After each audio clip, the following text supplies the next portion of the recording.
Hi అండి, welcome back to our channel. ఈ రోజు డిఫరెంట్ టేస్ట్ తో బెండకాయ ఫ్రై అనేది వెల్లుల్లి కారం వేసి ఎలా చేయాలో చూద్దాం.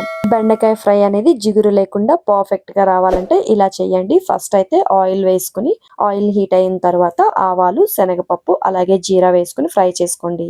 తరువాత వెల్లుల్లి వేసుకుని అలాగే ఎండుమిర్చి వేసుకుని కరివేపాకు వేసుకుని ఒకసారి అయితే ఫ్రై చేసుకోండి.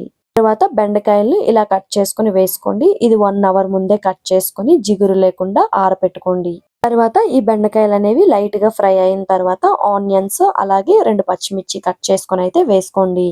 ఈ ప్రాసెస్ అంతా మూత పెట్టకుండా మీడియం ఫ్లేమ్ లో పెట్టి ఫ్రై చేసుకోండి. ఆ లోపు మనం ఇందులోకి వెల్లుల్లి కారం తయారు చేసుకుందాం. బెండకాయ ఫ్రై లోకి ఒక 5 వెల్లుల్లి వేసుకుంటే సరిపోతుంది. నేను వేరే ఐటమ్ చేసుకోవటానికి 2 కలిపి చేసుకుంటున్నాను.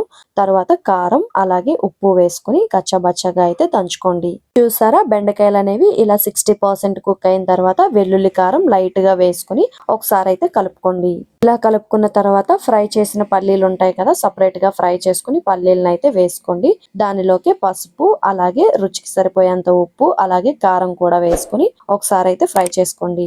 ఇలా మొత్తం ఫ్రై అయిన తర్వాత వేడివేడిగా అయితే సర్వ్ చేసుకోండి. బెండకాయ ఫ్రై అయితే అదిరిపోతుంది. సాంబార్ ఉంటే సైడ్ గా పెట్టుకుని తినండి, చాలా బాగుంటుంది.